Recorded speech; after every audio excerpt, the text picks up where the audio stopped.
your career, your vision made clear, the skills that you hone for the business that you own, the ups and downs, the smiles and frowns, where you're at and where you're bound. If you miss any part of today's episode, tune in later in the week when it's on Bacon Bits with Matter Happiness, anywhere you listen to podcasts. All right. As you know, every week I am on my quest to bring you the industry best. And today, again, I have my two special favorite guests, my boys, Luke and Nate.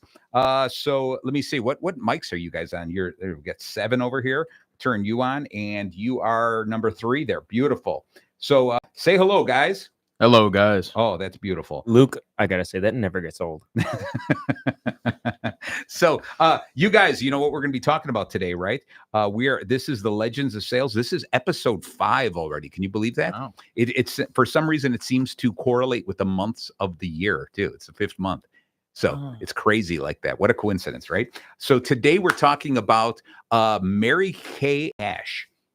Most people know of her as Mary Kay Cosmetics.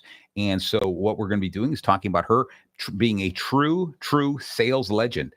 She started with next to nothing and created something absolutely enormous. So I know Nate spent days reading up about Mary Kay. Luke, you do any research on Mary Kay? Yes, actually, I read some of her Wikipedia article to get an idea of who she was. So I am informed. Excellent. This will be a fantastic show. So I'm glad both of you are up to par on this. Nate, I'm gonna give you the quick quiz. What page was Mary Kay on? Page 17. Nice. All right. I knew you wouldn't let me down. Attaboy. All right. That's why I'm here. I'm good with numbers. That's it. You're the numbers guy in this group.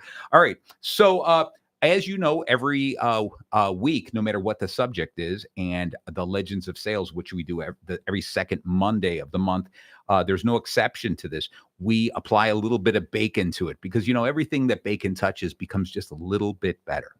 But we're not talking about the bacon for chewing. Oh no, we're talking about the bacon for doing. There you go. Look at that. Luke was like waiting. I was happy to let him do it. All right. You're a good boy. You're a good boy, Luke. All right. So today, the bacon we're going to be talking about when we talk about Mary Kay is going to be fairly simple. And this is going to be B is build relationships with care. A is always recognize and reward. C is cultivate a community. O is overcome obstacles with resilience. And N is never compromise on integrity. All right. So this is going to be some good stuff. And I'm really anxious to hear how you guys, what it means to you, and whether it's your current company where you're working or previous companies or something in the future. Like if you were running your own company, what are some of these things that you think you would want to apply to become better and to build a truly successful piece? So I'm going to give a little background on Mary Kay, which some people might not really understand.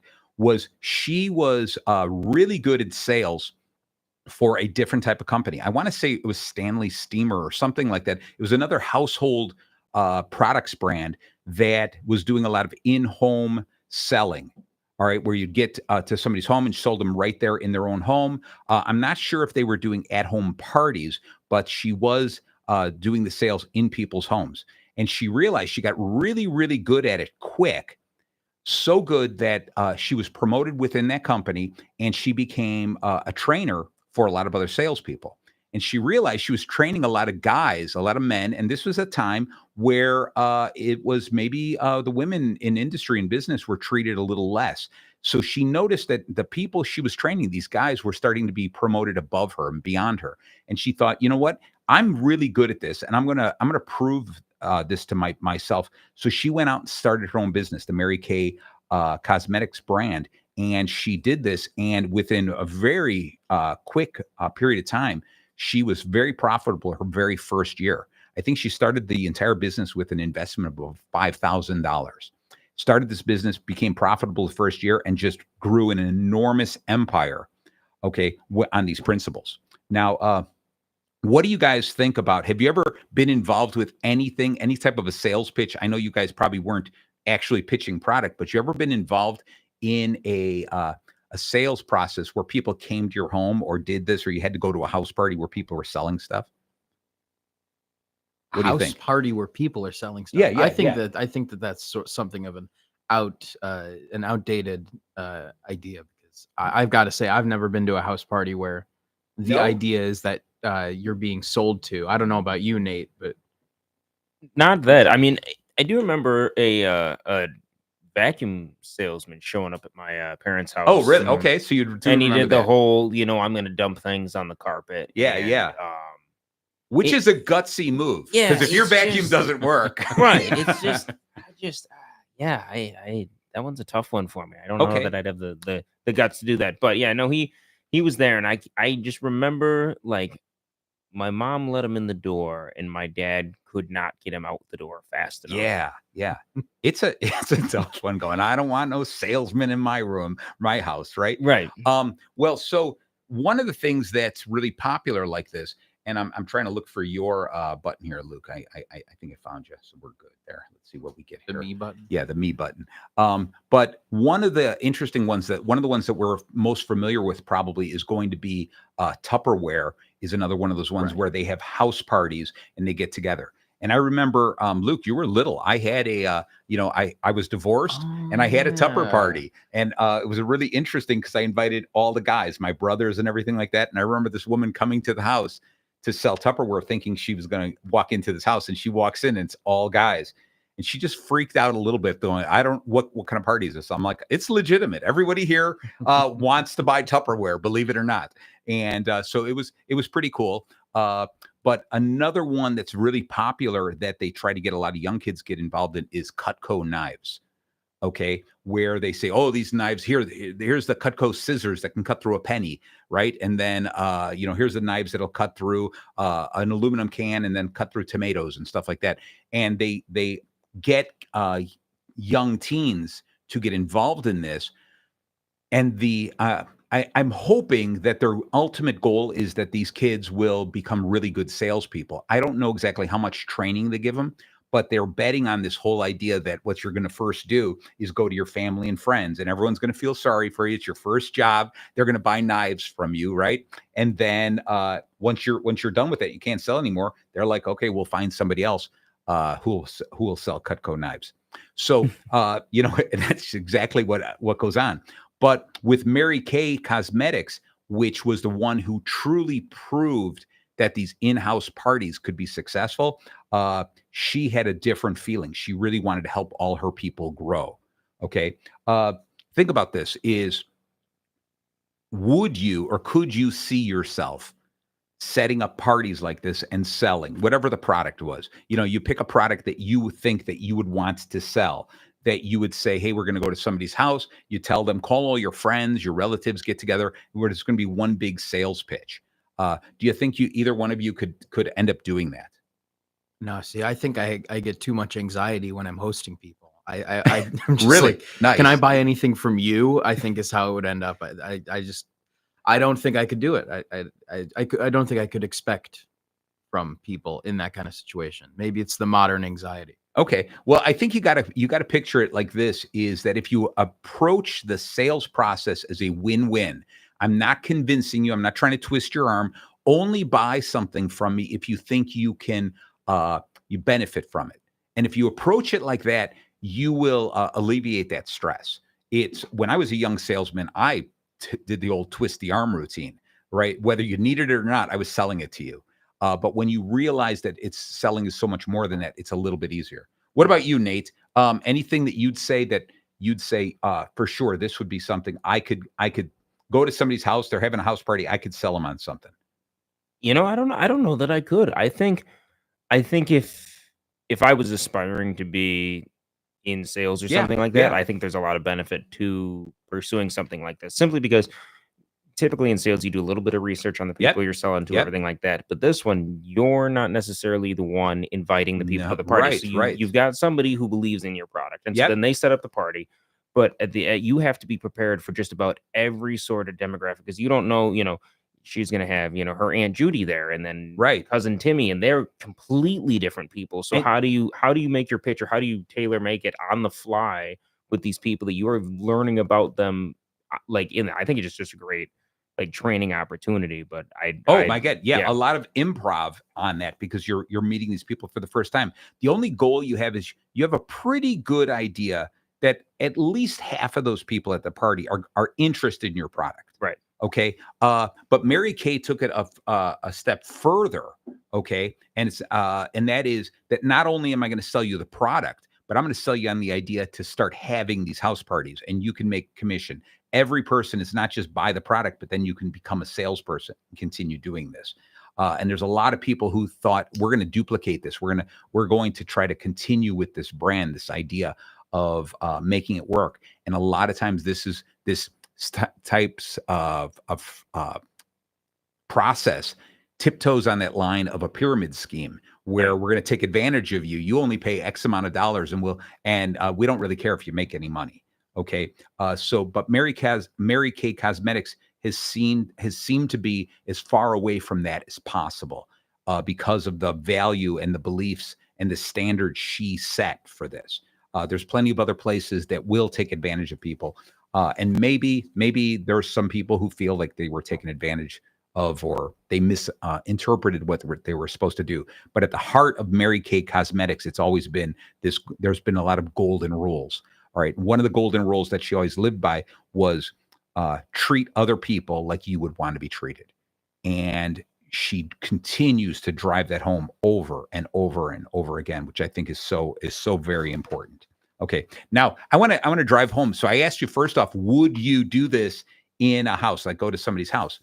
But now I want you to analyze it from a different point of view. Is what if you had to go to a networking event, okay, selling a product, and you think about whatever product that you believe in, that you know about, and you go to a networking event where it's business people coming in there to buy your product and they know you're speaking.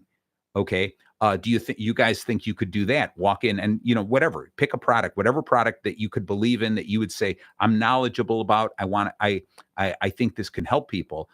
Could you do that with business people, not in somebody's home, but in a restaurant, in a banquet room or something like that? I feel like that's way more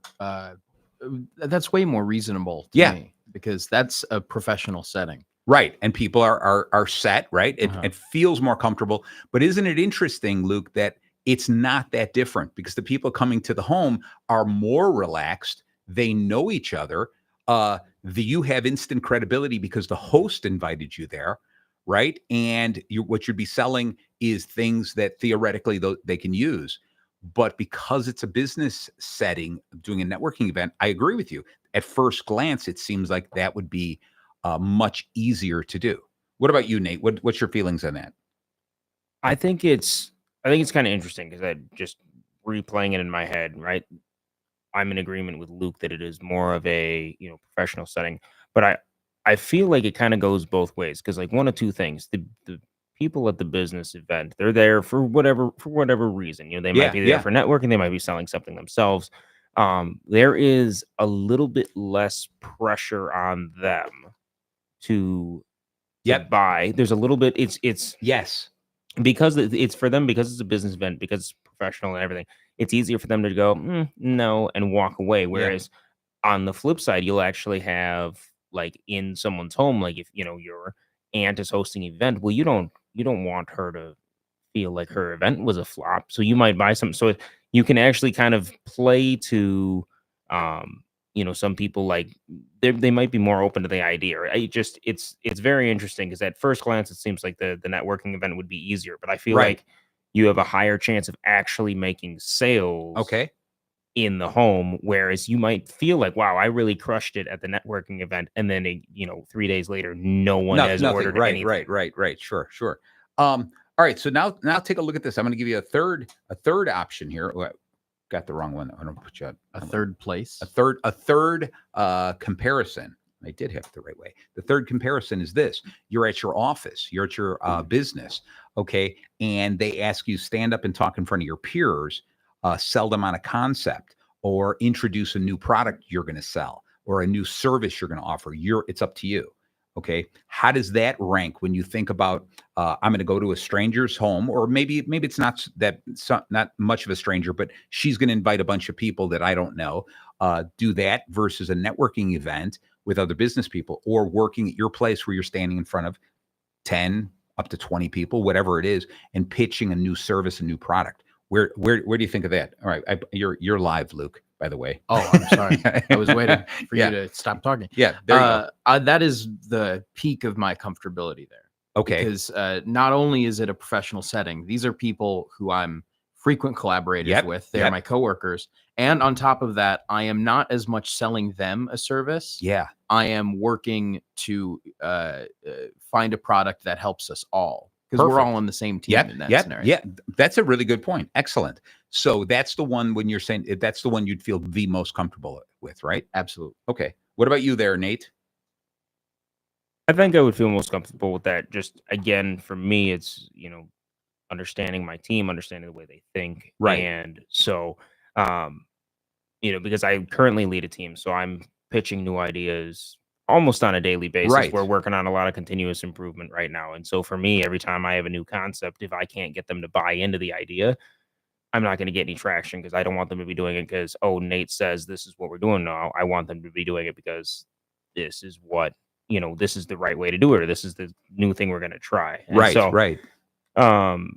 I think you have to be good at that. You have to be very self-aware, though, because you might think that, all my coworkers are on the same page as me. And so there's still a level of complexity to it, even though it might seem like an easier option. I think the other thing, that the reason that becomes the easiest there is, like you were saying, Luke, that we're comfortable with these people. We know these people. Plus, there's the freedom to make a mistake.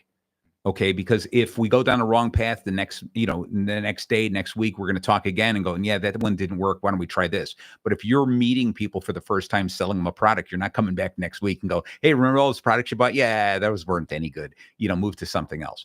So I do believe there's a definite difference, but I encourage people to understand that it's really comfortable to talk in front of these people that I know, where we're sharing ideas and there's a mutual benefit, versus networking compared to these in-house parties.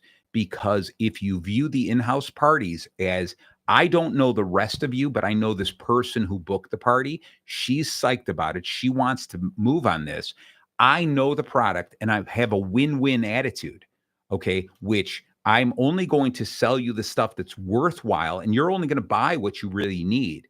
Okay, so you win and I win because I was successful in selling you. If you approach it like that, it suddenly lessens the distance between all of those. Yeah. Okay, and I think it's really good, because most people you ask, would you do an in-house? Would you host one of those? Most people are like, no, I don't want to do that. No way. I'm going to walk into somebody's home and pitch a product like that. Now, once you get past that hump, okay, then you suddenly look forward to it, because there's a thrill in that little, that anxiousness you feel. Is it turning to excitement or real anxiety? Okay. And so I love it when I get hired, come to our house and put together like an improv session or a team building event. I'm like, yeah, I'm there. Come to our business and do this, where I don't know anyone and I barely know the person who's hiring me. To me, I get off on that exhilaration. Okay. And I think a lot of it comes down to, in a previous life, I was a door-to-door salesman. All right. And I had to knock on those doors. And the first thing you had to do, knocking on a stranger's door, first thing you had to do is develop enough trust that they would let you into their house. Now, this was a time a while ago. I don't know how many people would let you into their house nowadays, right? Or if somebody would let me in their house, I'd be like, why is he letting me in my house? Maybe I don't want to go in there. But I always knew that if somebody would let me into the home and then let me sit at their kitchen table, which to me is always that treasured place where it's the ultimate trust. Sit at my table. It's that same table where their kids do homework. It's the same table where the husband and wife discuss the mortgage. It's the same table where they eat together, they pray together, they play, they put puzzles together on the table. If they let me sit at that hallowed place in their home, that meant they trusted me, and I always knew I could sell the product. Okay, so an in-home sale was tremendous. But what I loved about Mary Kay was she pushed it beyond that. Okay, and it was all about building relationships, and it was building those relationships with care. She acted as a people person. It was not about product. It was about people. And that's why this whole idea of, I want you guys to become a Mary Kay cosmetic consultant, not a salesperson, a consultant, because what we did was we weren't selling you products. We were consulting with you to say, these are the products that are best for you. and they would do in-house makeovers and stuff like that. This is, what are you trying to accomplish? And let me point out the right cosmetics for you. So they were selling through helping. And I think that building relationships was cornerstone to what she was. And that's the B, that building relationships with care. Okay. Either of you guys, and I think Nate, you've talked a little bit about it when shopping for cars, where you would really say you have strong feelings about salespeople who are strong in relationships versus salespeople who are pushy. Right. Wouldn't you say? Oh, yeah. Do you have anything you can share there about that you can say that you've had to deal with salespeople that maybe were a little bit too pushy, and if they'd held back a little bit, they might have gotten the sale? Yeah, I think I deal with it on a pretty regular basis. Just even being in the corporate world, I'll have different salespeople kind of coming to, either showing up at the office wanting to talk to me or someone else in operations about something. And very quickly I can kind of feel out what somebody's real agenda is. It's somebody that is knowledgeable and is looking to, it's almost when someone comes with a sales pitch and someone else comes with actually it's more the concept of forming a partnership. Like if it's trying to be, let's say it's a trailer salesman or something, at the end of the day, yes, they're trying to get my business. They're trying to get me and my company to rent or lease trailers from them. But there's just such a dramatic approach. I know I had one guy come to the door and he was just like peppered me with a bunch of questions, handed me his card. And it was just the most informal thing where I was like, I don't know who wants this guy out of my office quicker, me or him. But it was just like, there was nothing there. And then there was another guy that we probably had like a quick 5-minute conversation at the door, and I explained some stuff. And I remember him like walking out, and he gave me his card, and he almost gave me his card as like an afterthought. And it wasn't like a, oh, no big deal type of deal, but it was just his entire delivery and everything. I was like, that's the kind of guy I would want to deal with again. Yeah. He was very clear and concise, but he wasn't pushy. But you could tell he was confident in like his equipment and everything that he had. Okay. Let me see. One of the things I wanted to bring up was I was lucky enough that most of my bosses, I would say more than 50% of the people I worked for directly were women. All right. And I experienced very different leadership qualities from the women who were in charge versus the men who were in charge. And I learned a lot about this, where I think they treated me, and the women who led me, that the women I worked for, always treated me with a little bit more respect. I felt like I wasn't a number. I was almost like a son to these people, or a brother, something like that, where I was treated with a little bit more respect. I think they had built-in empathy that made me want to work harder for them because I wanted to make them proud of me. And many times, some of the men I worked for, it was kind of like the opposite. Like, hey, I'm just after hitting the numbers. Okay. I was after make the big sales, collect the commission, versus the women that I worked for. I was like, I want you to be proud of me. Okay. But this whole idea of salespeople and building relationships. I love this one. I was at a trade show and I was standing next to my boss, who was a woman, right? And a sales rep comes over and he says he wanted to rep our line. So, which is really popular in these industries where they're like, hey, I'm repping these 5 other lines. I can sell your product while I'm selling these. And I'm like, oh, that sounds cool. I point over to her and I go, that's the president of the company.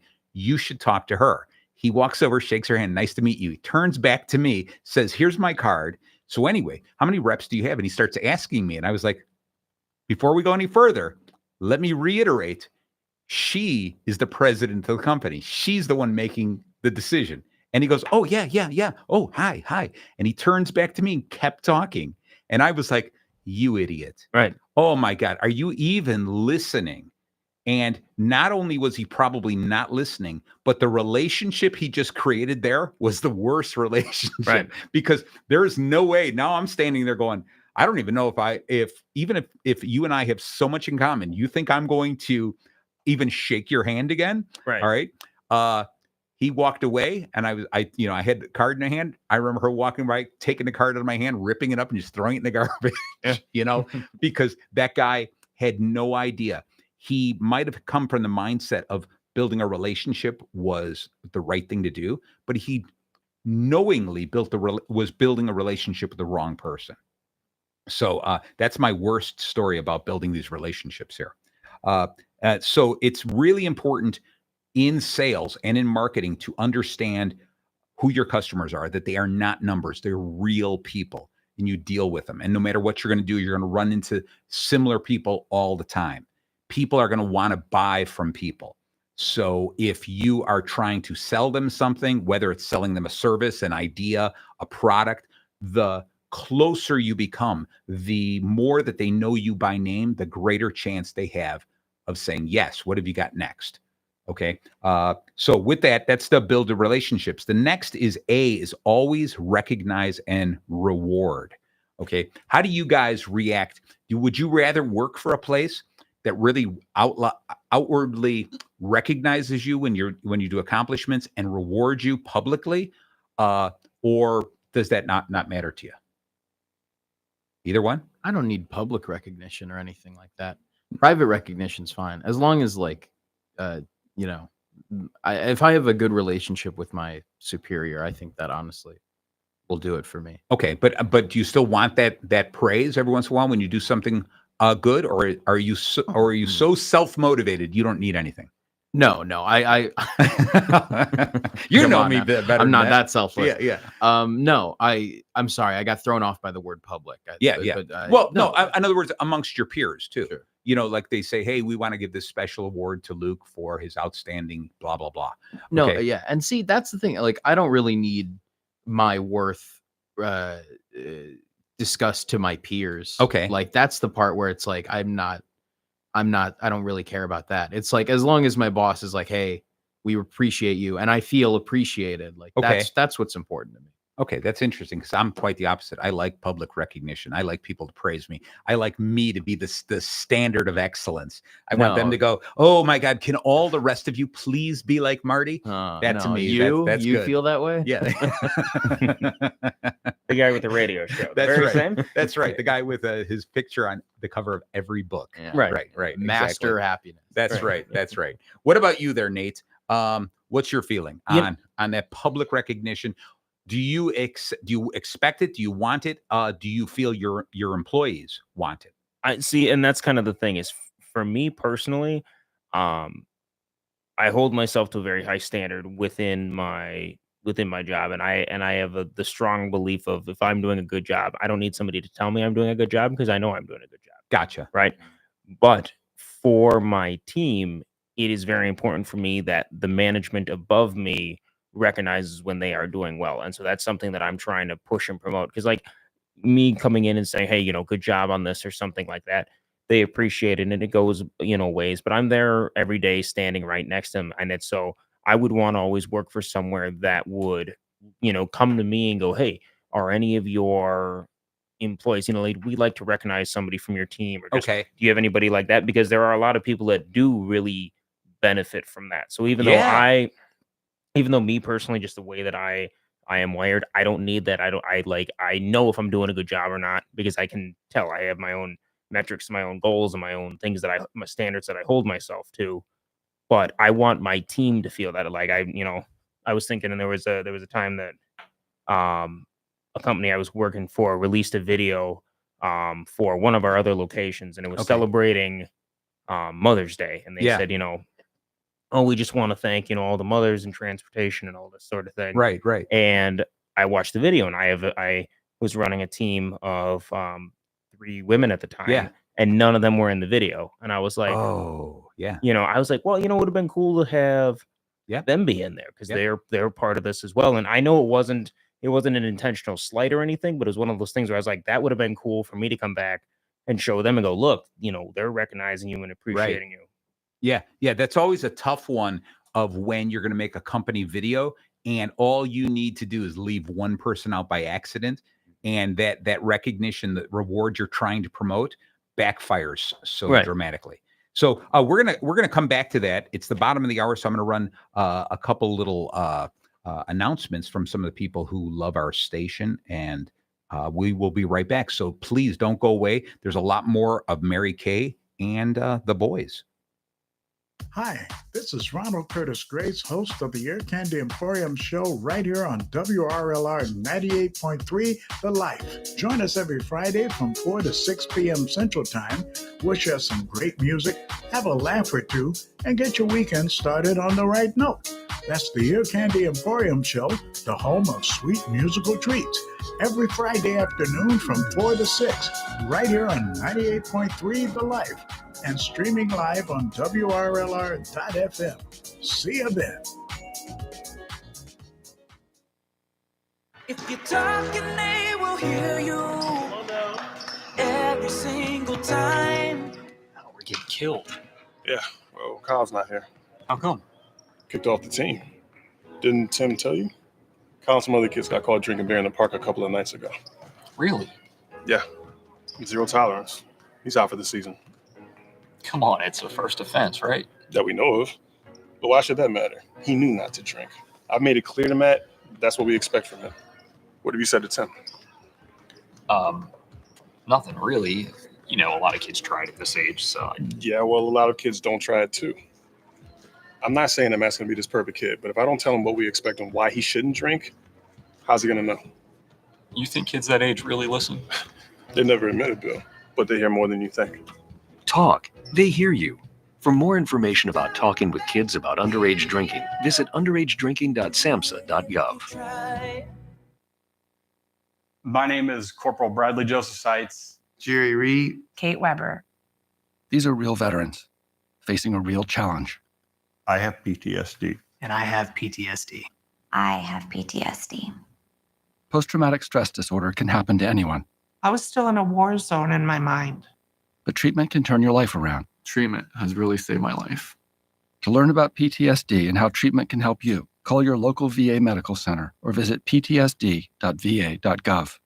WRLR 98.3 FM LP, Round Lake Beach, Illinois.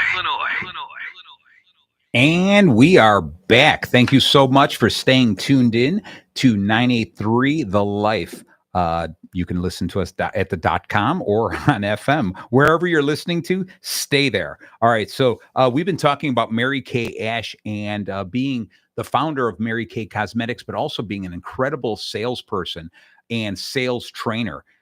We've covered a little bit about the importance of building relationships. That was the B in our bacon. A is always recognize and reward. And I think that it's silly of us to not drive home the idea that for Mary Kay, the idea of rewarding was really, really symbolic and still is symbolic, that it would start with recognition amongst her peers, you know, saying, hey, this salesperson broke these records. There were always published records so everyone could see how well people were doing, trophies, all types of acknowledgement. But the ultimate goal for Mary Kay Cosmetics, do you guys know what the ultimate goal was? What the ultimate trophy?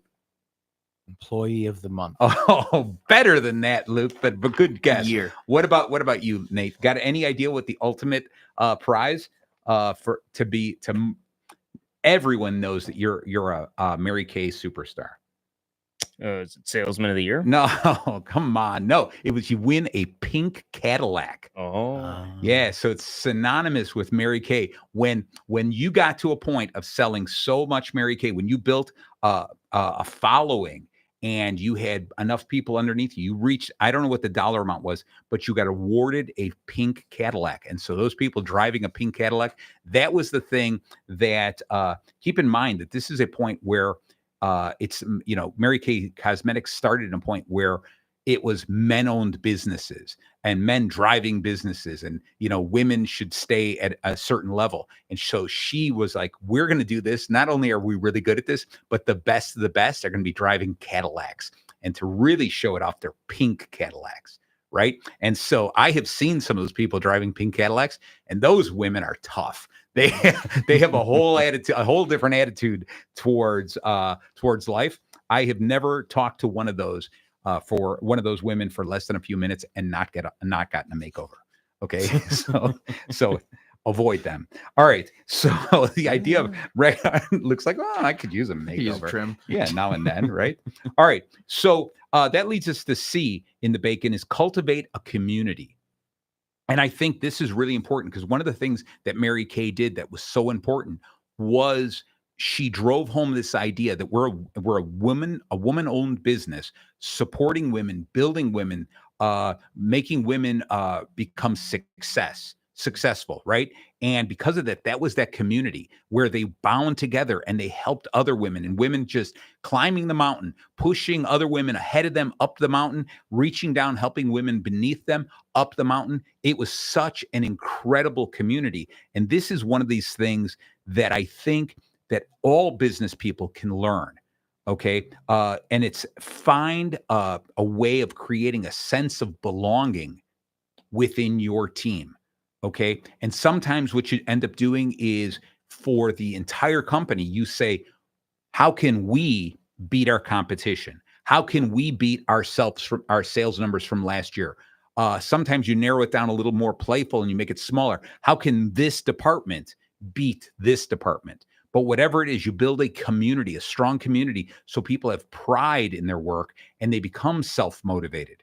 Okay, much like Luke is self-motivated, doesn't need trophies. Okay, but what do you think? Have you guys ever worked any place or felt like that you felt that community spirit, like you're part of a legitimate team?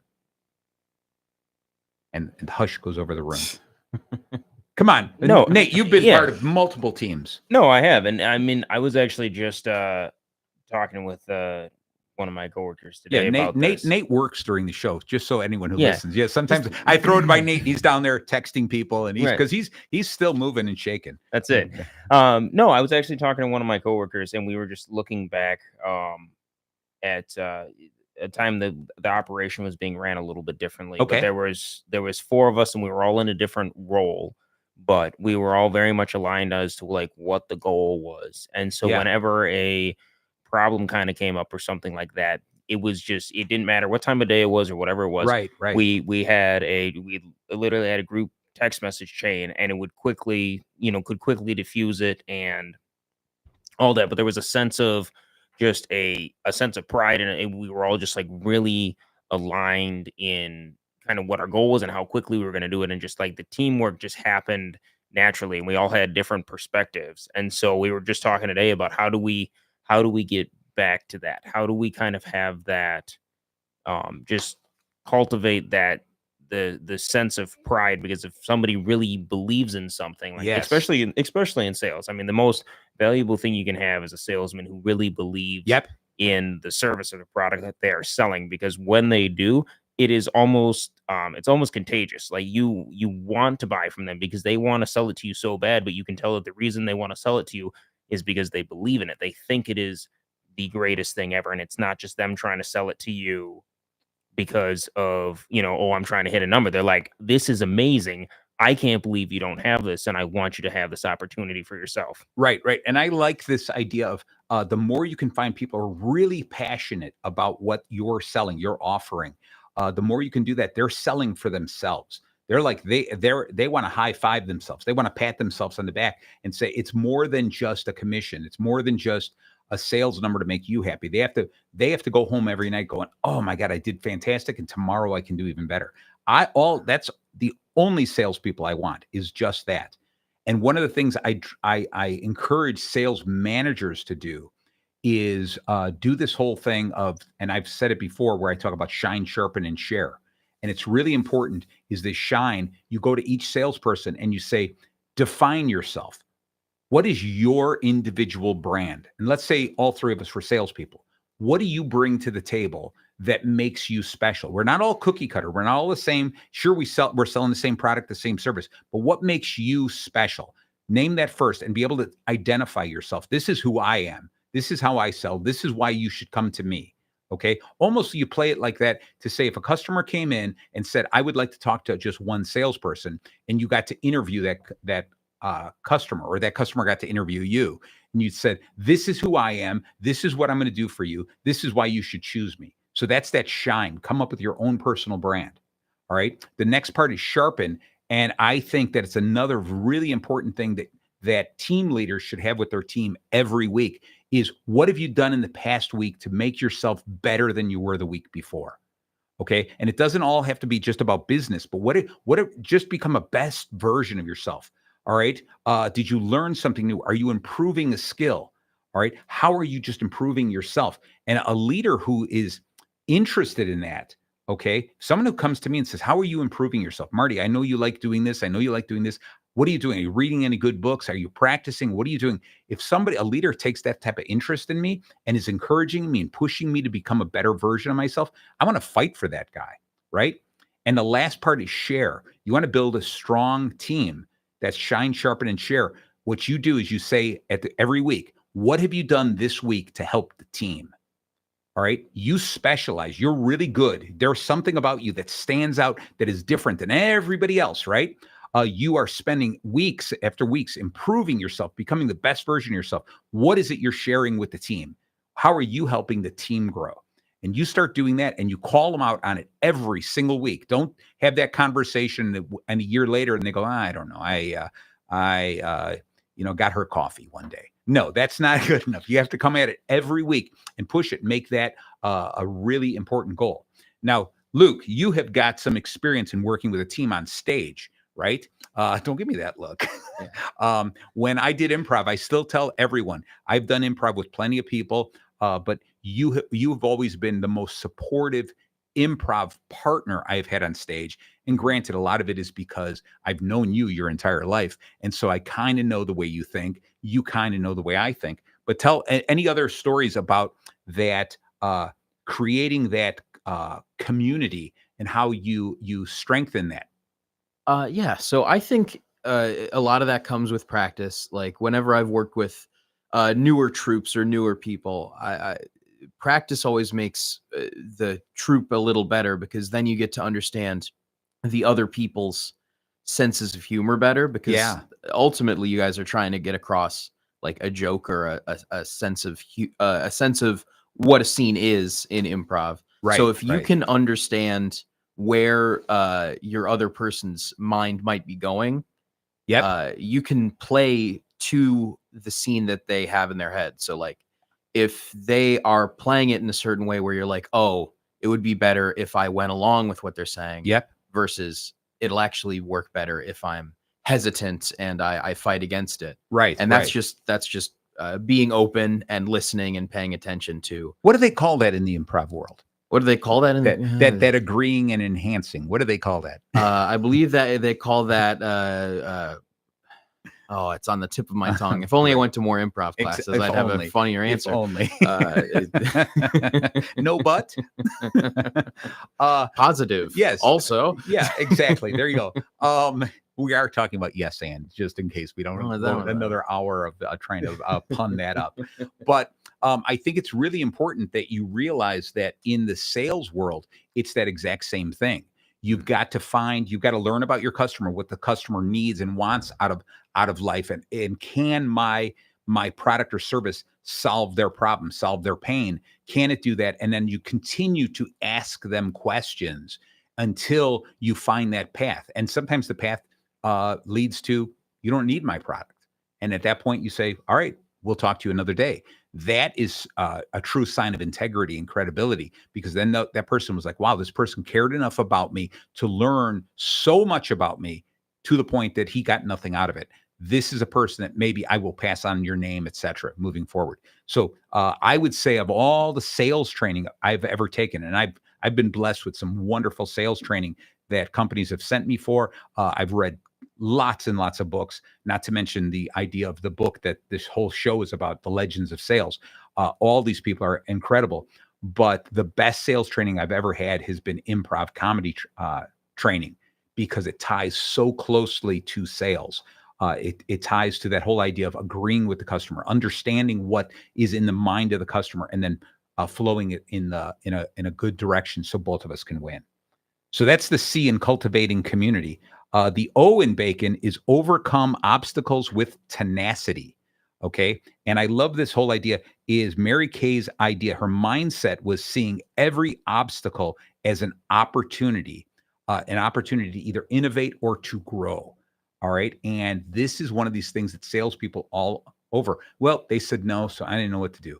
They said it's our price is too high, so we didn't sell. They said we couldn't get it in time, whatever. We didn't have the right product. And I tell salespeople over and over again that if somebody comes in and buys from you, all you did was facilitate the sale. It's when they say no to you, that's when the sales process starts. When they were like, I don't know if I really want this, or no, thank you.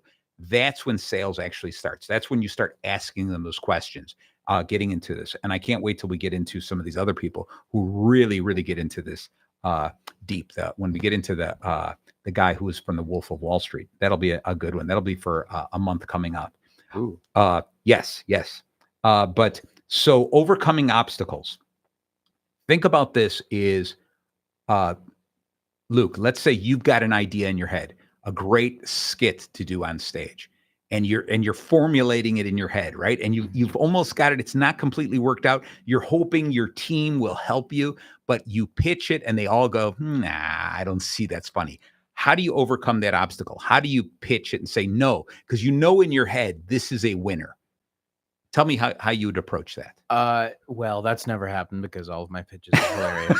But I suppose I can imagine if that happened. Yes, exactly. Because you've seen it happen to somebody else. Yes, some lesser person. all the time, and it's always so brutal. I think if you have one, you should always consider listening to your team in situations like that. Certainly. They might just be right. But I think you just have to.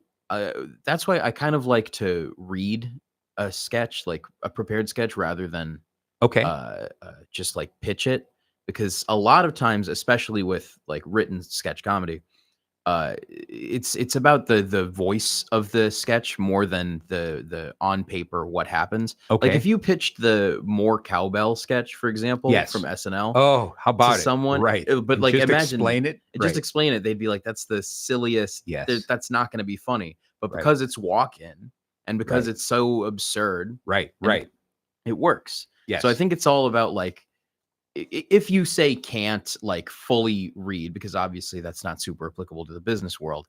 I think it's more about just putting them in the situation of what you're trying to sell, like as opposed to just be detaching and explaining. In theory, this is what I'm selling. Say like, really put yourself in this situation, because I think that is a much more effective sell than just pure explanation. And I like this. That leans towards who we talked about last month when we talk about Jay Peterman. Is you build that story so they can actually see it, they can sense it, they can feel it, they can smell the idea that you're cooking up. And I think that's a better way to close them. Okay, Nate, what about you? Any idea on this overcoming obstacles and just really pitching hard? In other words, this saying that every obstacle, every time somebody says no to you or we can't do that, all right, and let's say it's your team when they go, we can't do that. You got to look upon that as an opportunity. I actually really like that idea. I was sitting here and I wrote it down in my notes because sometimes I take away things from the show and try to. It's good if you take one thing away. Yeah, try to apply it in my day-to-day operation. But no, I think because you have like right out the gate having that mindset of every obstacle being either an opportunity for innovation or growth, you're already hitting it with a positive spin. And so if you can really bring that and bring your team and rally them around you, when you do it, even if you are maybe pitching something then and they start throwing up obstacles or start saying that's not going to work, we don't want to do that, etc.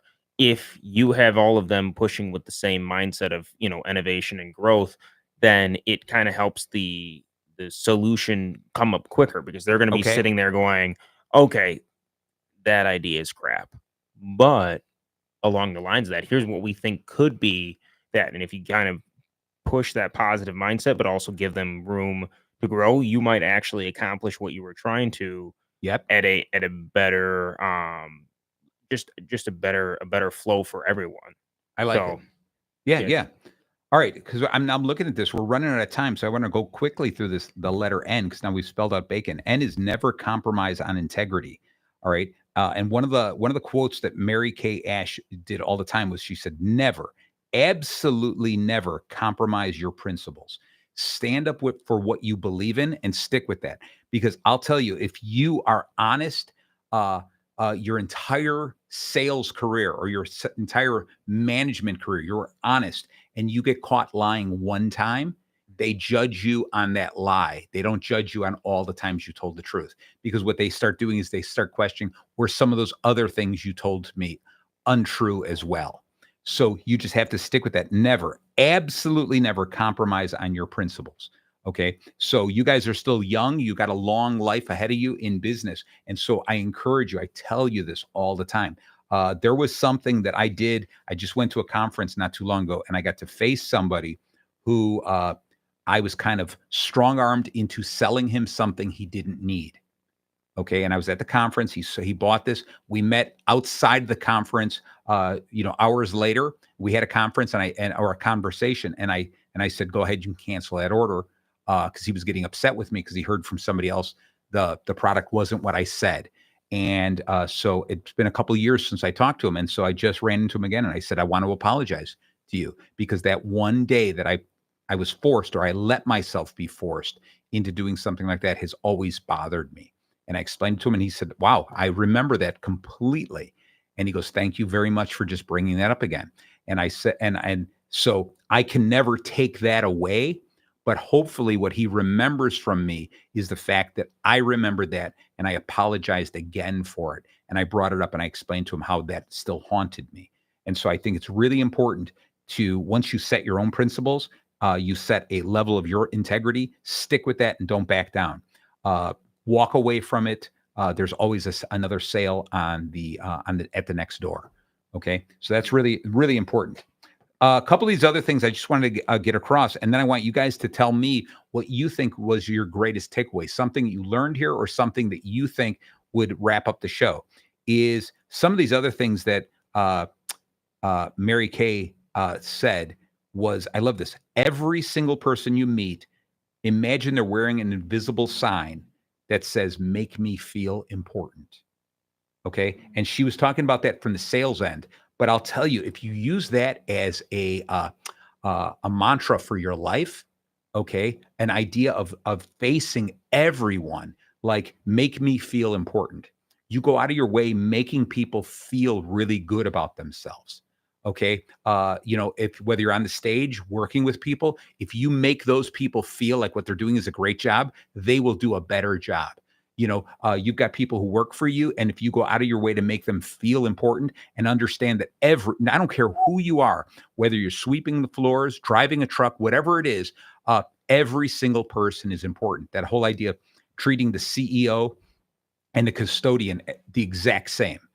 All right. So if you go through life with this idea that everyone wears that sign that says, make me feel important, that just shows that everyone wants to feel important. Everyone wants to be acknowledged at least a little bit. So we as people should learn how to do this. But as business people, as leaders, as salespeople, as marketers, we should learn to do that with our customers and our vendors, etc. All right. So with that, I'm gonna say that was my favorite takeaway in reading on this, and that's kind of why I wanted to end a little bit on that. But what would you say your takeaways are? Which one of you guys want to go first? What's the thing that meant something for me today? Or maybe it was something you read about Mary Kay that we didn't talk about on the show that stuck with you that you really like. Okay. I really like that pink Cadillac fact. The I'm pink not gonna Cadillac. lie. Right. I'm gonna hold that in my back pocket. That's a fun little trivia fact. Yeah, completely. Yeah. And so that's it. That was your big takeaway. I thought you were saying that's what you want to strive for. You want to be a Mary Kay consultant just to get a pink Cadillac. To own a pink Cadillac, Yeah. that would be kind of cool. That would be very cool. Have it right? out in the street in front of my apartment. Probably. And I think they're convertibles too. So it's Ooh. even nicer. This is a nice vehicle. What about you, Nate? What do you think? What was your big takeaway here? I had a couple. One of them is just as we've been going through this entire series, one of the underlying things that I'm seeing, just kind of it's being repeated over and over again, but in different ways, but it still holds true. Is just treating every interaction as a positive opportunity, whether good or bad. And so just kind of really honing in on that. We're on again episode 5, and that has been something that has followed us and stayed with us. And it seems like all these great legends of sales are aware of that, and Right. it's so much about human interaction and using every single interaction, and so kind of the combination of that, and then just using the just the idea of obstacles being opportunities is just that really just stuck out. Beautiful, beautiful. I couldn't agree with you more on that.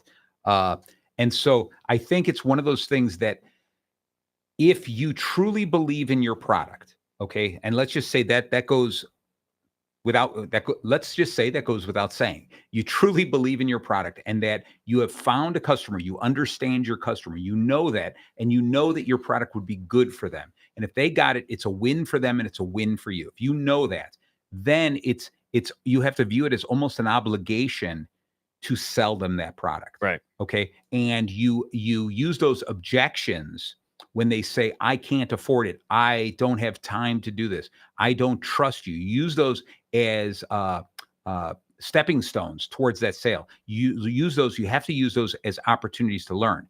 If you don't believe your product is right for them, walk away and say, thank you very much. Thank you for your time. I'm going to go to somebody else. Okay. You've got to learn that because that's that strong integrity. All right. So, guys, I am so excited about this. This was a really good show because this was a whole different way of a different sales approach, the in-home thing and selling products and converting people into salespeople. But you can see, I liked how you said it, Nate, that there's a repetitive message in all of these people of that never say die. If I believe in this, I'm going to continue to push forward on my product with you. All right. And that's what's really, really important. But more so, I'm going to go back to the three things that I think are most important for salespeople. And that is going to be number one is understand your customers, know them, know their needs. Two is you have to share great stories. You have to understand it because you're touching their hearts. All right. And lastly is over deliver. Make promises, live up to those promises, but then over deliver because that in itself will make them fall in love with you even deeper. And it's going to be that much more difficult for your competitor to come and take them away.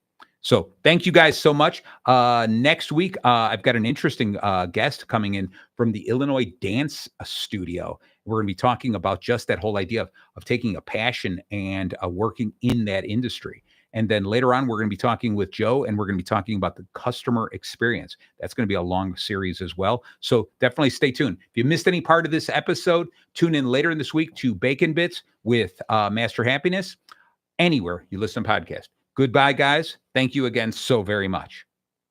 Thank you.